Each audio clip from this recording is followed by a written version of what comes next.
my experience in the world and what I'm experiencing in myself doesn't seem to be explained through science alone or reason alone. There's some other like nuances and novelties and experiences that I see and I observe and I feel, but I don't yet know how to understand them.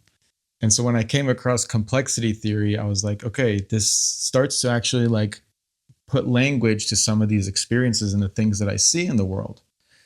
And so that path kind of led me to, kind of understand how to complex problems and realizing, okay, we're trying to solve complex problems in very simplified ways.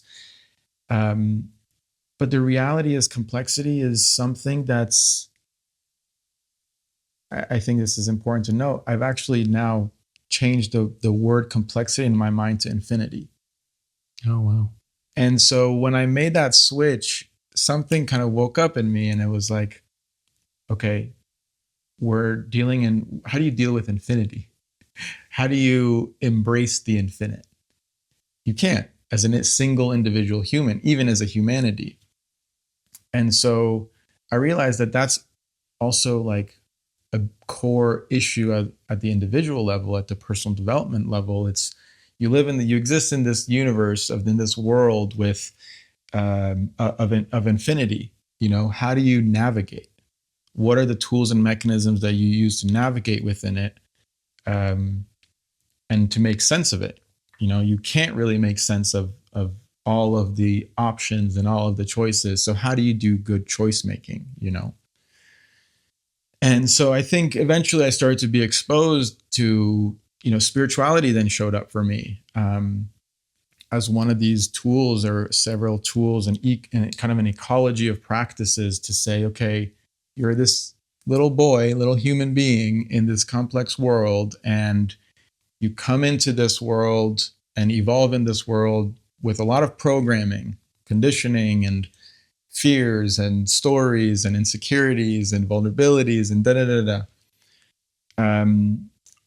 And all of these are kind of protection mechanisms for yourself. And so then we kind of go into adulthood and we realize we're actually like quite disconnected from who we really are anymore, in our truest essence.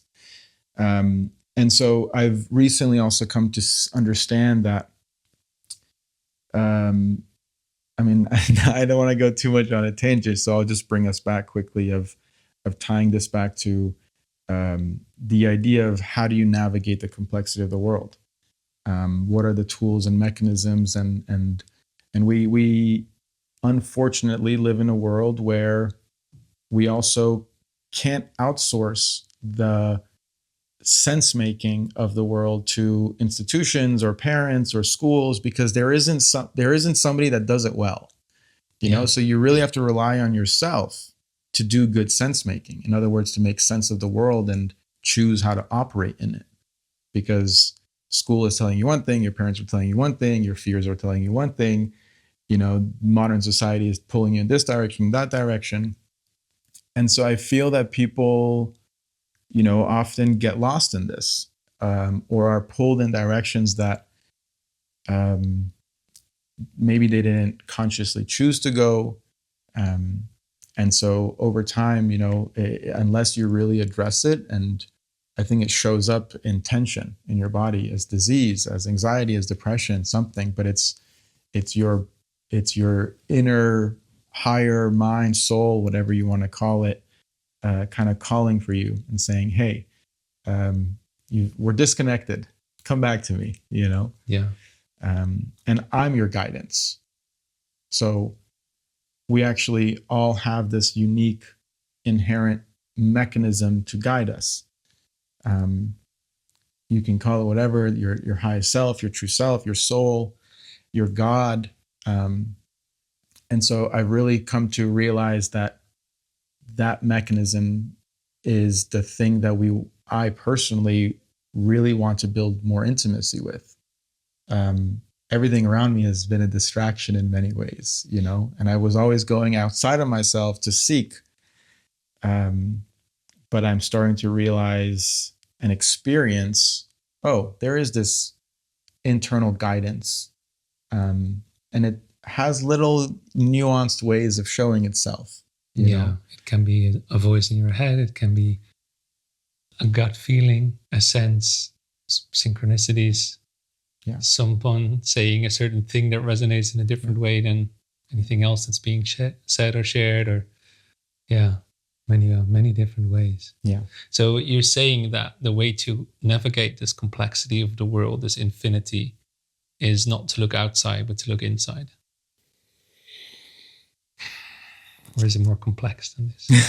It is. And that's where I want us to be comfortable. It is a paradox, you know, it is, and it's both in a certain way, because we live in relationship to the external. But yes, the foundation of it is internal, I would say, because it's something that lives within you. And it is kind of this intimacy that you have to build with it. You know, I think, again, our intuition is, and of course, your intuition isn't always a strong intuition or a good intuition, but it's an intuition. It's making sense of things in a way that you can't yourself point to or calculate. It has this magical operating system, you know, where it nudges you. And sometimes that reveals itself. I think for me, like the most clear way that I can sense my intuition is calling, is the feeling of being pulled. Not pushed, but pulled. And not pushed. And it's a very slight distinction. But for me personally, I've tried to notice it. Where am I feeling pulled? And where am I feeling pushed? Another way I think about it is kind of expansive or retractive, you know? And for a while, I didn't know what that meant. Okay, I'm being pulled. I'm feeling this curiosity over here. I'm feeling an excitement over here, or my passion is over here. But then several things would block that. And those things are fears. Those things are the stories that I have about myself, or about what I need to do and my expectations, what I should do, what's right, what's wrong. And so I didn't honor that for a long time. And it's a work in progress. I mean, you know, it's something you have to constantly, in every moment, remember. So I'm realizing life is really about moment to moment remembering of who you are and the bigger picture, and realigning yourself, you know, and just noticing, okay, where are you being, what are you doing, and why are you doing it? And so the curiosity for me is, and for people, you know, what would your life look like if you followed what you were drawn to? Mm-hmm. And this feeling of being drawn to something is something you can't really explain. Yes, and it's something that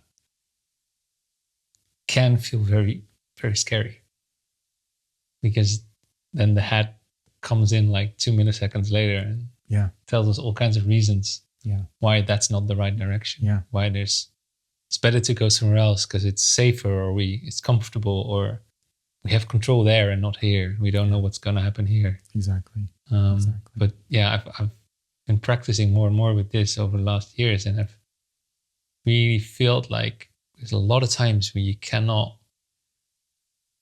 put your finger on it, and you definitely don't know what's going to happen. But if you follow that pull, eventually something happens that's more magical and more positive than anything you would have imagined or would have had control over if you would have followed your head.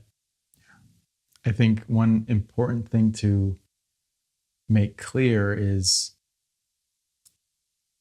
for you to also become intimate with the distinction between your intuition and your addiction. For me as well, this was, okay, I'm being pulled to go out or to distract myself or to, and the feeling is very similar, you know? And so this is part of the self-understanding is, okay, where am I, how am I discerning between me being pulled somewhere from a place of addiction or instinct or habit versus a place that feels more from a place of authenticity and truth and has a little bit more of this quality of this feels conscious to me, or resonates with me. And you soon, if you start to notice that, you'll start to, understand the language that your intuition speaks a little bit more and like train it and build on it and come back to it. But it's important, I think, to really, become familiar. And I think for me, if my intuition is drawing me, or this pull is drawing me to something that is towards some truth, beauty, or good, it's kind of like a qualification of, okay, maybe good. That my intuition is pulling me. What if I moved with it?